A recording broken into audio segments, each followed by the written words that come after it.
الحمد لله نحمده ونستعينه ونستغفره ونؤمن به ونتوكل عليه ونعوذ بالله من شرور أنفسنا ومن سيئات أعمالنا من يهده الله فلا مضل له ومن يضلله فلا هادي له ونشهد أن لا إله إلا الله وحده لا شريك له ونشهد أن سيدنا ومولانا محمدا عبده ورسوله أما بعد فأعوذ بالله من الشيطان الرجيم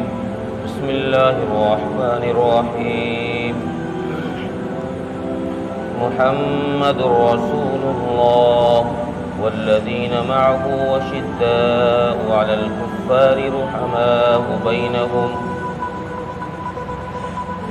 تراهم ركعا سجدا يبتغون فضلا من الله ورضوانا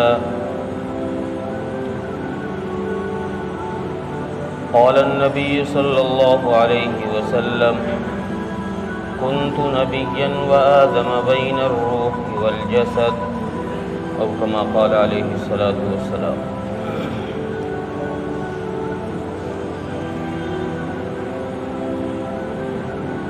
غیور نوجوان دوستوں اور بھائیوں،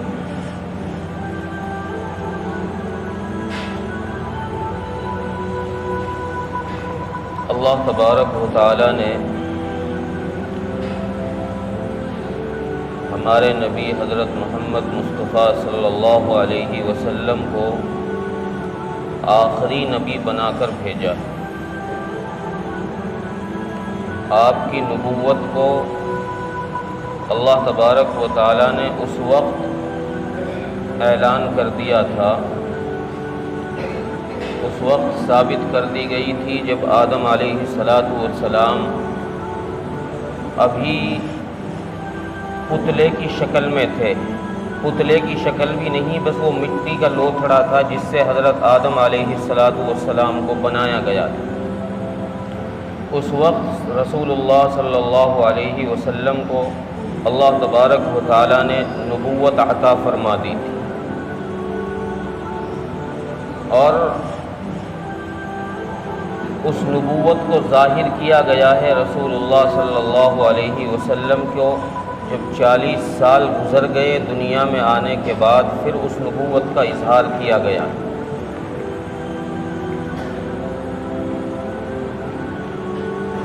ماہ ربیع الاول میں آقائے مدنی تاجدار مدینہ سرور کونین حضرت محمد مصطفیٰ صلی اللہ علیہ وسلم کی آمد کا تذکرہ چل رہا تھا. اور ہو بھی کیوں نہ، آپ نبی آخر الزماں ہیں، سارے نبیوں کا سردار آپ کو بنایا ہے، اس کائنات کو آپ کی وجہ سے بسایا گیا ہے، سجایا گیا ہے. اس لیے ہر ربیع الاول میں تو یہ سوچ کر کے رسول اللہ صلی اللہ علیہ وسلم کا تذکرہ کرتا ہوں کہ آپ کے نعت خواہوں میں، آپ کے تذکرہ کرنے والوں میں میرا بھی نام شامل ہو جائے.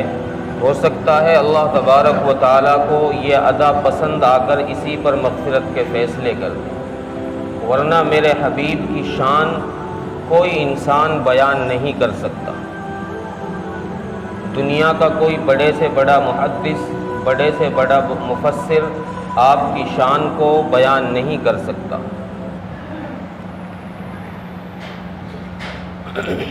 آقائے مدنی تاجدار عربی حضرت محمد مصطفیٰ صلی اللہ علیہ وسلم کو جب اللہ تبارک و تعالی نے دنیا میں لانے کا ارادہ فرمایا اور آپ کو ماں کے پیٹ میں پہنچا دیا، تو حضرت آمنہ فرماتی ہیں کہ اس وقت میری عجیب کیفیات ہو چکی تھی، مجھ میں سے خوشبوئیں آنی شروع ہو گئی تھی. پتھر پر پیر پڑتا تھا، پتھر نرم ہو جاتا تھا. یہ پچھلے ہفتے میں نے ذکر کیا. لیکن حضرت آمنہ رضی اللہ تعالی عنہ فرماتی ہیں کہ جب آپ صلی اللہ علیہ وسلم کی ولادت کا وقت قریب آ گیا تو آپ کے پاس حضرت عبد الرحمن بن عوف کی والدہ دائیہ کے طور پر تھی شفا بنت عبد الرحمن، بعض نے فاطمہ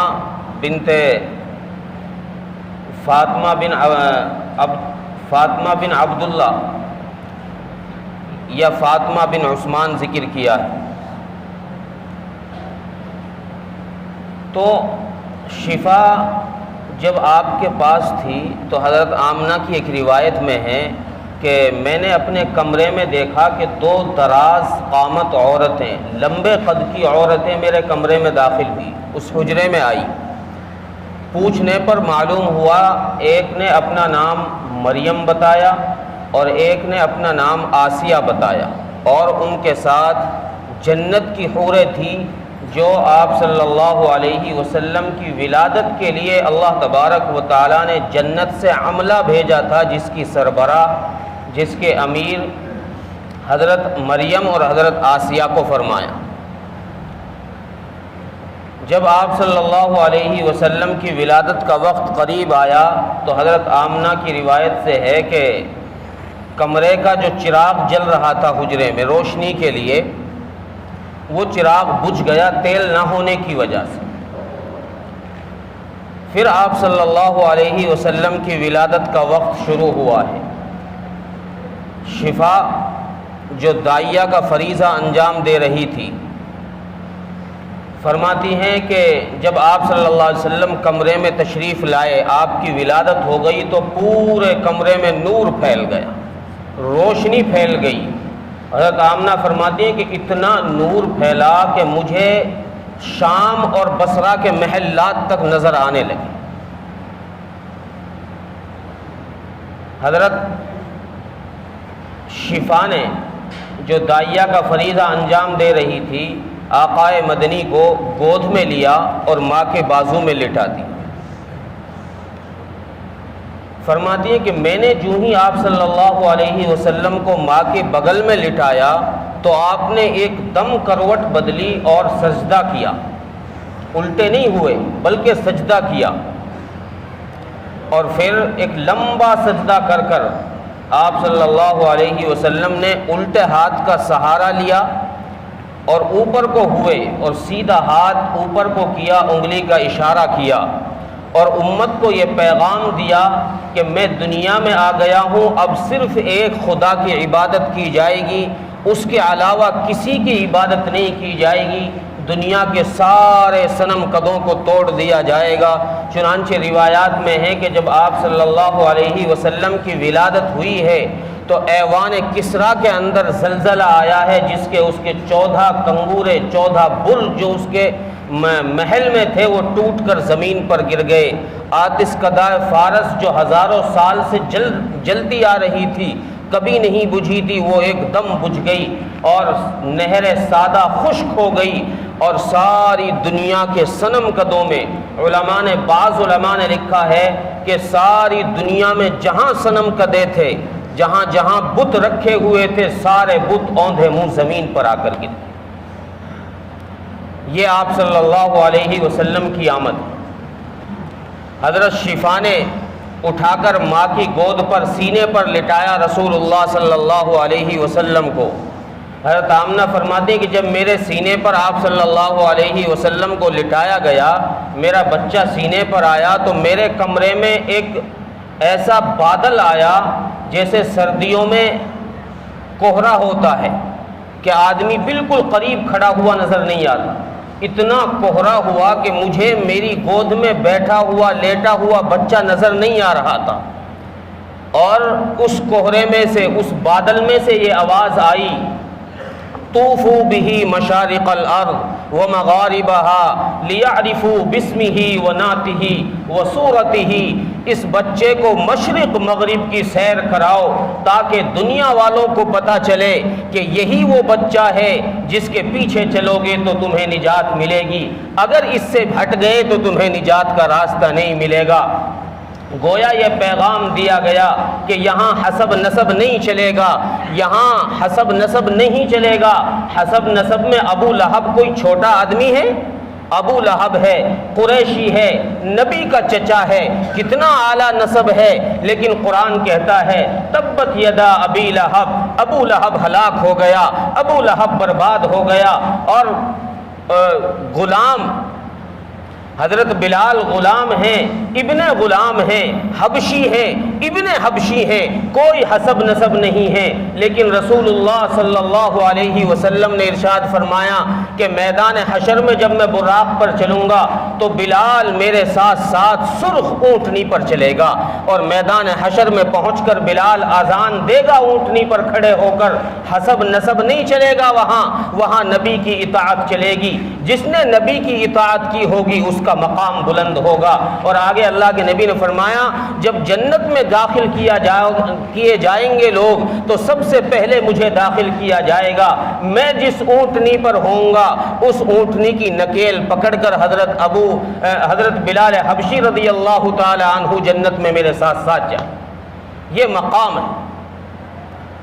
تو اس بادل میں یہ آواز آئی کہ ساری دنیا گھما دو اسے، اور آگے کتنا اچھا پیغام دیا گیا ہے، کیا زبردست الفاظ ہیں۔ طوفوا به مشارق الارض ومغاربها لیعرفوا باسمه ونعته وصورته۔ آگے فرمایا وَهَاتُوا بِخُلُقَ آدم، اسے آدم علیہ السلام کے اخلاق دو، ومعرفت شیش، اور حضرت شیش علیہ السلام کی اسے معرفت دو، وحکمت لوط، اور لوط علیہ السلام کی اسے حکمت دو، وہ فصاحت صالح، اسے صالح علیہ السلام کی فصاحت دو، اور وخلت ابراہیم، ابراہیم علیہ السلام کی دوستی دو، واستسلم اسماعیل، اسماعیل علیہ السلام کی اسے قربانی دو، اور ورضا اسحاق، اسحاق علیہ السلام کی رضا دو، وبشرى یعقوب، یعقوب علیہ السلام کی بشارت دو، وجمال یوسف، یوسف علیہ السلام کا جمال دو، وجلال موسیٰ، موسیٰ علیہ السلام کا جلال دو، جہاد یوشا، اور یوشا علیہ السلام کا اسے جہاد دو، ووقار الیاس، الیاس علیہ السلام کا وقار دو، وحب دانیال، دانیال علیہ السلام کی محبت دو، وطاعت یونس، یونس علیہ السلام کی طاعت دو، اور وفصاحت صالح، صالح علیہ السلام کی فصاحت دو، اور وعصمت یحییٰ، یحییٰ علیہ السلام کی عصمت دو، اور وزہد عیسیٰ، اور عیسیٰ علیہ السلام کا زہد دو، اور فرمایا وَأَغْمِسُوهُ فِي أَخْلَاقِ النَّبِيِّينَ، جتنے 1.25 لاکھ انبیاء علیہ السلام کو ہم نے جو کچھ دیا ہے اس بچے کو اس سب میں غوطہ لگا دو۔ گویا اللہ تبارک و تعالیٰ نے ابھی 10-15 منٹ کے بچے ہیں آپ صلی اللہ علیہ وسلم، 10 منٹ دنیا میں آئے ہوئے ہیں کہ آپ صلی اللہ علیہ وسلم کو وہ سارا علم، وہ سارے اخلاق جو باقی انبیاء علیہ السلام کو ملے تھے وہ اللہ تبارک و تعالیٰ نے منٹوں میں دی۔ یہ میرے نبی کا مقام ہے۔ جب بچے کی ولادت ہو گئی تو مکے کا دستور یہ تھا کہ وہاں عورتیں باہر سے آیا کرتی تھی بچوں کو لینے کے لیے، دودھ پلانے کے لیے، ان کی پرورش کے لیے۔ وہ اچھے کھاتے پیتے گھرانے کے بچوں کو لے کر جاتی، ان کو دودھ پلا کر جب بڑے ہو جاتے لے کر آتی، ان کو کچھ انعام و اکرام ملتا، تحفے تحائف ملتے، اس لیے باہر سے عورتیں آیا کرتی تھی۔ تو اس سال بھی عورتیں آئی، قبیلہ سعد سے 10 عورتیں آئی، جن میں حضرت حلیمہ بھی تھی۔ حضرت حلیمہ کی اونٹنی کمزور، جس کی وجہ سے حضرت حلیمہ سب سے پیچھے رہ گئی، باقی جو 9 عورتیں تھیں وہ پہلے مکہ آ گئی، اور سب نے کھاتے پیتے گھرانے کے بچوں کو لے لیا۔ رسول اللہ صلی اللہ علیہ وسلم کے پاس ساری عورتیں گئی، لیکن سب نے یہ دیکھا کہ یتیم ہے، کیا ملے گا، سب نے چھوڑ دیا۔ آج ساری دنیا ان عورتوں کو کوستی ہے کہ کاش یہ عورتیں اس بچے کو لے لیتی تو دنیا میں نام روشن ہو جاتا۔ حلیمہ نے اس بچے کو اپنایا، اللہ نے ایسا نام روشن کیا ہے رہتی دنیا تک حلیمہ کو یاد کیا جاتا رہے۔ حضرت حلیمہ بھی، ایک روایت میں ہے کہ حضرت حلیمہ بھی آپ صلی اللہ علیہ وسلم کے پاس جب گئی تو دیکھا یتیم ہے، یہ بھی چھوڑ کے چلی گئی۔ مکے میں اور چکر لگایا، کسی اور کا بچہ ہو، کسی امیر کا بچہ ہو، کچھ مل جائے۔ جب کسی کا بچہ نہیں ملا، باقی بچوں کو اور عورتوں نے لے لیا، تو حضرت حلیمہ نے اپنے شوہر سے اپنے خیمے میں آ کر مشورہ کیا کہ دیکھو کوئی اور بچہ تو ہے نہیں یہاں پر، کیوں نہ ہم اس یتیم کو ہی لے لیں، اگر کچھ نہ بھی ملا تو کم سے کم ثواب تو ملے گا۔ اگر کچھ ہمیں انعام و اکرام نہ بھی ملا، یتیم ہے کوئی بات نہیں، لیکن اللہ تبارک و تعالی ثواب تو دیں گے اس بچے کا، یتیم بچے کی پرورش کا۔ حضرت حلیمہ نے اپنے شوہر سے مشورہ کر کے یہ طے کر لیا کہ ٹھیک ہے، ہم اس بچے کو، یتیم کو ہی لے لیتی ہیں۔ حضرت حلیمہ آئی، رسول اللہ صلی اللہ علیہ وسلم جس کمرے میں تھے، جس حجرے میں تھے، داخل ہوئی اور کہا کہ بیوی میں اس بچے کو لینے آئی ہوں۔ حضرت آمنہ نے فرمایا کہ بیوی یہ یتیم ہے،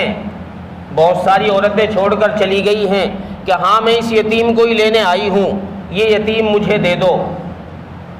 دادا کو اطلاع کی گئی، رسول اللہ صلی اللہ علیہ وسلم کے دادا کو خبر کی گئی کہ یہ عورت لینے آئی ہے۔ تو عبد المطلب نے حضرت حلیمہ سے پوچھا کہ تم کس قبیلے سے ہو؟ انہوں نے کہا کہ میں قبیلہ سعد سے ہوں۔ تو حضرت عبد المطلب نے نام سے فعل نکالی اور فرمایا بخن بخن، سعد سے ہو تو نیک بخت ہو، آؤ آؤ۔ نام کیا ہے؟ حلیمہ۔ حلم کے معنی آتے ہیں برد باری، برداشت کرنے والا۔ تو حضرت عبد المطلب نے اجازت دے دی تھی کہ ٹھیک ہے تم لے جاؤ۔ حضرت حلیمہ کی روایت میں ہے کہ میں نے جب بچے کو گود میں اٹھایا تو بند آنکھیں تھیں، میں نے جب گود میں اٹھایا تو آنکھیں بچے نے کھولی اور مسکرائی۔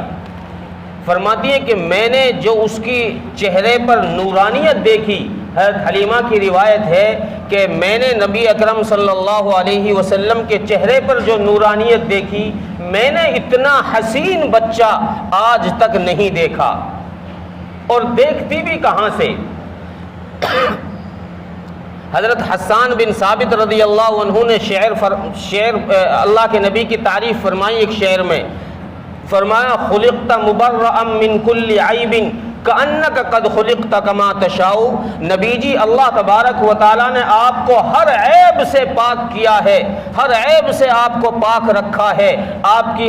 ان اشعار کے اندر تعریف کیے گا، آپ کی آنکھ ایسی ہے، آپ کی ناک ایسی ہے، آپ کی زبان، آپ کے ہونٹ، آپ کے رخسار، آپ کی بھوئیں، آپ کی پلکیں، اس نے تعریف کی حضرت حسان بن ثابت رضی اللہ عنہ نے، اور پھر آخر میں فرمایا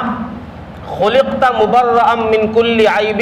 کأنک قد خلقت کما تشاء۔ نبی جی آپ کی تعریف کیا کی جائے، گویا اللہ تبارک و تعالیٰ نے آپ سے پوچھ پوچھ کر کے بنایا ہے کہ نبی جی ہونٹ کیسے بناؤں، نبی جی کان کیسے بناؤں، زبان کیسی لگاؤں، ناک کیسی بناؤں، آنکھ کیسی بناؤں۔ اللہ تبارک و تعالیٰ نے آپ سے زیادہ خوبصورت کوئی چہرہ نہیں بنایا، اور کیا مقام عطا فرمایا۔ حضرت عباس رضی اللہ عنہ کی ایک روایت میرے ابھی ذہن میں آ گئی، جب نبی اکرم صلی اللہ علیہ وسلم بالکل بچے تھے تو حضرت عباس فرماتے ہیں جب آپ صلی اللہ علیہ وسلم بڑے ہو گئے، اس وقت یہ بات حضرت عباس نے فرمائی کہ بھتیجے میں نے آپ کو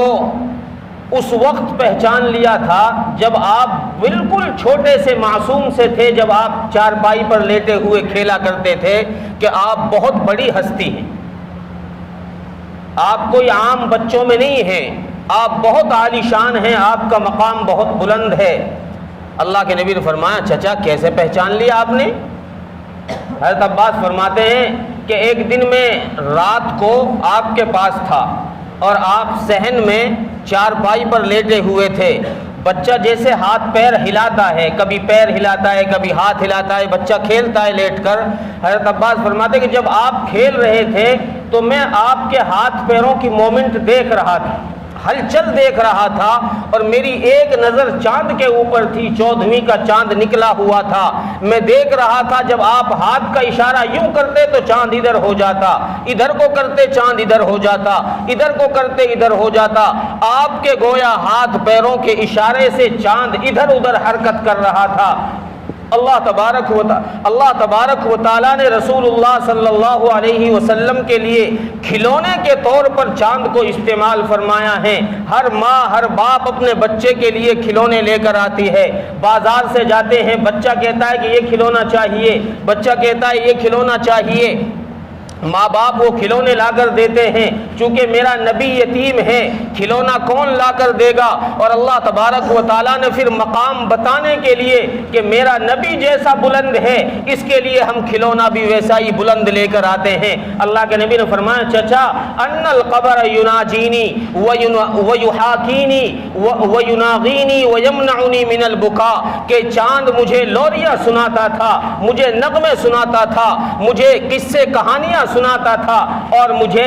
رونے سے رو کے رکھتا تھا۔ گویا اللہ تبارک و تعالیٰ نے چاند کو نبی اکرم صلی اللہ علیہ وسلم کے بچپنے میں کھلونا بنا دیا۔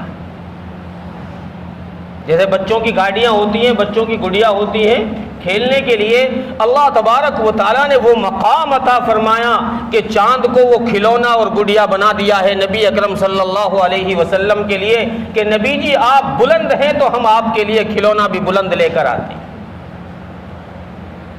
حضرت آمنہ رسول اللہ صلی اللہ علیہ وسلم کو لے کر چلی، ان کی اونٹنی کمزور تھی اور حضرت آمنہ کی گود میں ایک بچہ پہلے سے تھا۔ حضرت حلیمہ کی گود میں ایک بچہ پہلے سے تھا، تو حضرت حلیمہ فرماتی ہیں کہ اس بچے کے لیے میری چھاتیوں سے اتنا دودھ نہیں نکلتا تھا کہ جس سے اس بچے کا پیٹ بھر جائے، اس لیے یہ ساری رات بلبلاتا رہتا، ہمیں بھی پریشان کرتا، خود بھی پریشان رہتا۔ جب ہم رسول اللہ صلی اللہ علیہ وسلم کو لے کر اپنے خیمے میں آئے تو میں نے وہاں آ کر اپنے شوہر سے حارث سے کہا کہ ذرا دیکھیو اونٹنی میں تھوڑا بہت ایک آدھ گھونٹ دودھ نکل آئے تو کچھ پیٹ میں گر جائے گا، اس بچے کے لیے بھی کچھ نکل آئے گا۔ حضرت حارث فرماتے ہیں کہ میں نے جب اونٹنی کے تھنوں کو جا کر ہاتھ لگایا تو میں کیا دیکھتا ہوں کہ جو اونٹنی بالکل لاغر مریل کمزور تھی، جس کے تھنوں میں ایک قطرہ دودھ کا نہیں تھا، اس کے تھن بوتل کی طرح دودھ سے بھرے ہوئے تھے،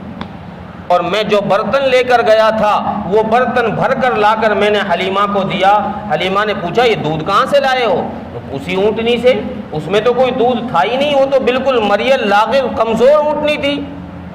فرمایا کہ اس آنے والے بچے کی کوئی کرامت ہے، اس کا کوئی معجزہ ہے، اس کی کوئی برکت ہے کہ اللہ تبارک و تعالیٰ نے اس یتیم بچے کی وجہ سے ہو سکتا ہے ہماری تقدیر بدل دی۔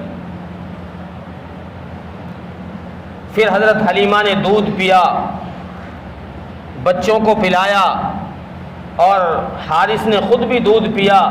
پھر انہوں نے رات میں قیام کر کے اگلے دن وہاں سے رخصتی کا ارادہ کیا۔ وہ رخصتی انشاءاللہ آئندہ ہفتے، اللہ عمل کی توفیق عطا فرمائے۔ اور ایک بات یہ عرض کر